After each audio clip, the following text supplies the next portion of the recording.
নমস্কাৰ আজি 9 ডিসেম্বৰ অসমৰ লগতে ভাৰতৰ বিভিন্ন প্ৰান্তৰ পৰা ৰাতিপুৱাৰ কেইবাটাও খবৰ আহি পৰিছে এই মুহূৰ্তত জনাই আছো এটা ব্ৰেকিং নিউজ এবাৰ অসমত আজান বন্ধ কৰাৰ আহ্বান হাতে হাতে মোবাইল গৰি থকাৰ পাছতো দিনে 5 বাৰকৈ আল্লাহু আকবৰ চিঞৰি আমাৰ কানবোৰ ঘোলা কৰাৰ কাৰণ কি এইবাৰ এই মন্তব্য কৰিছে লেখিকা শিকা শৰ্মাই ভাৰতে দুটা ভাগত বিভক্ত কৰিব বাংলাদেশক এটা ভাগ হিন্দুৰ আৰু আন এটা ভাগ হ'ব মুছলমানৰ ভাৰতীয় সেনাৰ অৱসৰপ্ৰাপ্ত জেনেৰেল জিডি বাস্কিৰ এই মন্তব্য দুটা ভাগত বিভক্ত কৰা হ'ব বাংলাদেশত এটা মুছলমানৰ পক্ষত থাকিব আৰু আন এটা হিন্দুৰ পক্ষত থাকিব বুলি মন্তব্য কৰিছে ভাৰতীয় সেনাৰ অৱসৰপ্ৰাপ্ত জেনেৰেল জিডি বাস্কি বিজেপিৰ ৱাচিং মেচিনত নিকাহ হল অজিত পাৱাৰ ক্লিন চিট পালে 1000 কোটি টকাৰ কেলেংকাৰীত বিজেপিৰ মহিমা অপাৰ বিজেপিৰ বন্ধু হলে মাফ 7 খুন মহাৰাষ্ট্ৰৰ উপমুখ্যমন্ত্ৰী হিচাপে শপত গ্ৰহণ কৰাৰ এদিন পাছতে অজিত পাৱাৰক ক্লিন চিট প্ৰদান কৰিলে আয়কৰ বিভাগে 1000 কোটি টকীয়া বেনামী সম্পত্তিৰ অভিযোগত অজিত পাৱাৰক ক্লিন চিট প্ৰদান কৰিছে কেন্দ্ৰীয় আয়কৰ বিভাগে 2021 চনৰ কথা আয়কৰ বিভাগে জব্দ কৰিছিল অজিত পাৱাৰৰ প্ৰায় 1000 কোটি টকাৰ সম্পত্তি তাৰ পিছতে চলিছিল তদন্ত কিন্তু যোৱা বৃহস্পতিবাৰে মহাৰাষ্ট্ৰৰ মুখ্যমন্ত্ৰী হিচাপে উপমুখ্যমন্ত্ৰী হিচাপে শপত গ্ৰহণ কৰাৰ পাছতে এই ক্লিন চিট দিছে আয়কৰ বিভাগে গো মাংস বন্ধ হোৱাৰ পাছতে খেতিয়কৰ মাজত হাহাকাৰ বজাৰত গৰুৰ বিক্ৰী নাই গো মাংস বিক্ৰী নিষিদ্ধ কৰাৰ লগে লগে হাহাকাৰ লাগিছে শিৱসাগৰৰ ৰাজমাই গৰু বজাৰত গৰু বিক্ৰী কৰিব নোৱাৰি ঘৰৰ গৰু ঘৰলৈ লৈ উভতিছে খেতিয়কে কিন্তু এতিয়া গো মাংস নিষিদ্ধ কৰাৰ পিছতেই যেন লাট পৰিছে অসমীয়া খেতিয়কৰ পেটত গৰু গ্ৰাহকৰ সংখ্যা হ্ৰাস হোৱাত গো পালকসকল বিপদত পৰিছে গৰু বিক্ৰী কৰিব নোৱাৰি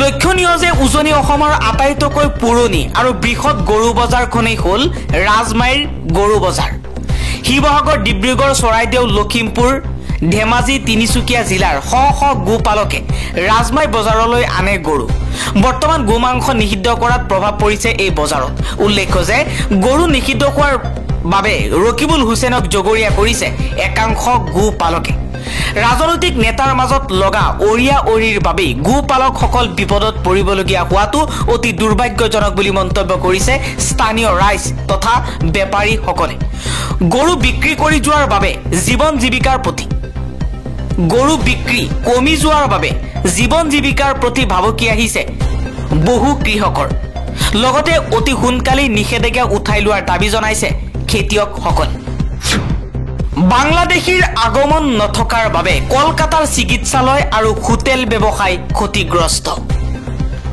7 বছৰ পূৰ্বে 2017 চনত বাংলাদেশৰ পৰা প্ৰায় 2,21,000 লোক চিকিৎসাৰ বাবে ভাৰতলৈ আহিছিল 2022 চনত প্ৰায় 3,27,000 লোক আহিছিল সেই বছৰ চুবুৰীয়া দেশ আৰু আফ্ৰিকাৰ বিভিন্ন দেশৰ পৰা ভাৰতলৈ চিকিৎসাৰ বাবে অহা প্ৰায় 67% লোক বাংলাদেশৰ পৰা আহিছিল স্বাভাৱিকতে এই লাখ লাখ বাংলাদেশী লোকৰ অধিকাংশই ভাৰতলৈ আহি চিকিৎসাৰ বাবে বাংলাদেশৰ আটাইতকৈ ওচৰৰ কলকাতাক বাছি লৈছে বাংলাদেশত ক্ষমতাৰ পৰিৱৰ্তন আৰু পৰৱৰ্তী সময়ত হোৱা অশান্তিৰ বাবে সেই দেশৰ পৰা ভাৰতলৈ চিকিৎসাৰ বাবে অহা লোকৰ সংখ্যা কমিছে বুলি অৰ্থনীতিবিদসকলৰ দাবী উত্থাপন হৈছে অৰ্থনীতিৰ ভাষাত এই চিকিৎসা পৰ্যটকৰ সংখ্যা কমি গলে কলকাতা আৰু পশ্চিমবংগৰ অৰ্থনীতিৰ ক্ষতি হ'ব কাৰণ কলকাতাৰ বিভিন্ন বৃহৎ চিকিৎসালয়ৰ পৰা হোটেল ৰেষ্টুৰেণ্টৰ ব্যৱসায় চিকিৎসাৰ বাবে অহা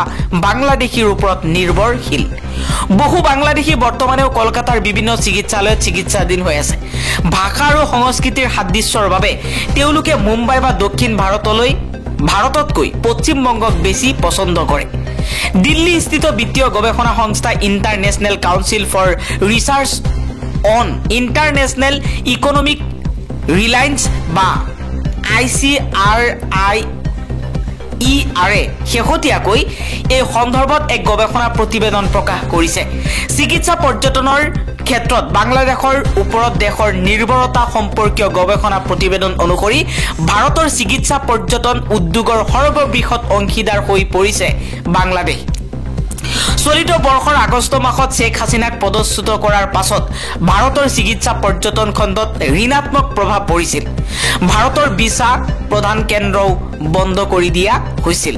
তাৰ পাছত ভিছা প্ৰৱৰ্তন হ'ল যদিও পৰিস্থিতি এতিয়াও স্বাভাৱিক নহয়। ফলত বাংলাদেশৰ পৰা চিকিৎসা পৰ্যটকৰ সংখ্যা হ্ৰাস পাইছে। পশ্চিমবংগ আৰু উত্তৰ পূব আক্ৰান্ত হৈ পৰিছে, কাৰণ বাংলাদেশৰ বেছিভাগ চিকিৎসা পৰ্যটক এই অঞ্চলবোৰলৈ আহে। পৰিসংখ্যা অনুসৰি যি 10খন দেশৰ পৰা অধিকাংশ লোক ভাৰতলৈ চিকিৎসাৰ বাবে আহে, তাৰ ভিতৰত বাংলাদেশ প্ৰথম স্থানত আছে। ইয়াৰ বাহিৰেও এই তালিকাত আছে ইৰাক, ইয়েমেন, ওমান, মালদ্বীপ, Sudan, Kenya, Nigeria, Tanzania, Myanmar আদি অন্তৰ্ভুক্ত কৰা হৈছে। উন্নত দেশৰ পৰা অহা ৰোগীৰ সংখ্যা অতি কম। 2017 চনত বহিৰাজ্যৰ পৰা প্ৰায় 4,94,000 লোক চিকিৎসাৰ বাবে ভাৰতলৈ আহিছিল। ইয়াৰে 44.8% বাংলাদেশী। 2022 চনত প্ৰায় 4,74,000 আহিছিল। ইয়াৰে 67.9% বাংলাদেশৰ পৰা আহিছিল। ইয়াৰ বাহিৰেও বহু লোকে সীমান্ত পাৰ হৈ সীমান্ত স্বাস্থ্য কেন্দ্ৰত চিকিৎসাৰ সন্ধান লয়। বিদ্ৰোহত কঁপি উঠিছে চিৰিয়া।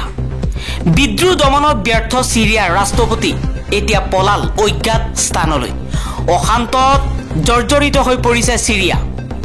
চিৰিয়াৰ শাসনভাৰ এৰি পলাল ৰাষ্ট্ৰপতি বাছাৰ আল আছাদ।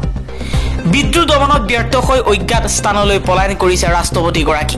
চৰকাৰ বিৰোধী বিদ্ৰোহীসকলে ৰাজধানীত প্ৰৱেশ কৰাৰ কথা ঘোষণা কৰাৰ পিছতে এই সিদ্ধান্ত লৈছে বাছাৰ আল আছাদে।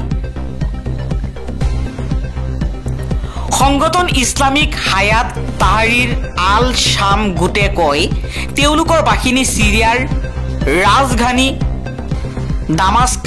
দামাস্কাছত প্ৰৱেশ কৰিছে। ইয়াৰ কিছু সময়ৰ পাছতে তেওঁলোকে চিৰিয়াৰ কলা অধ্যায়ৰ অৱসান ঘটা বুলি মন্তব্য কৰে। ইয়াৰ পূৰ্বে বিদ্ৰোহী সংগঠনটোৱে ৰাজধানীলৈ যোৱাৰ পথত হোমছ চহৰ দখল কৰা বুলি কৈছিল, কিন্তু চিৰিয়াৰ প্ৰতিৰক্ষা মন্ত্ৰণালয়ে এই কথা অস্বীকাৰ কৰি হোমছৰ পৰিস্থিতি নিৰাপদ আৰু সুস্থিৰ বুলি উল্লেখ কৰিছিল। ইছলামিক ৰাষ্ট্ৰ চিৰিয়াত 2012 চনত আল নুছৰা নামেৰে গঠিত হৈছিল হায়াত তাহৰিৰ আল শাম। পিছৰ বছৰত আল কায়দাৰ সৈতে সংযোগ ঘটিছিল সংগঠনটোৰ, কিন্তু 2016 চনত আল কায়দাৰ সৈতে সম্পৰ্ক ভংগ হোৱাত হায়াত তাহৰিৰ আল শাম নাম লৈছিল সংগঠনটোৱে। আমেৰিকা আৰু ব্ৰিটেইনকে ধৰি বিশ্ব শক্তিসমূহে ইয়াক আল কায়দাৰ সংযুক্ত সংগঠন হিচাপে ঘোষণা কৰিছে।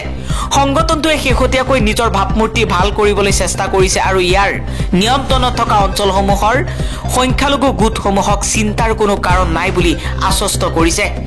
বিগত দুমাহত চিৰিয়া চৰকাৰৰ বন্ধু দেশসমূহ অন্যান্য সংঘাতত লিপ্ত হৈ পৰাৰ পিছতে সক্ৰিয় হৈছিল হায়াত তাহৰিৰ আল শামৰ বিদ্ৰোহী সংগঠনটো। ইজৰাইল পেলেষ্টাইন যুদ্ধ, ৰাছিয়া ইউক্ৰেইনৰ সংঘাত আদিয়ে এই বিদ্ৰোহী সংগঠনটোক চৰকাৰৰ বিৰুদ্ধে সশস্ত্ৰ যুদ্ধ দিবলৈ অনুপ্ৰাণিত কৰিছিল।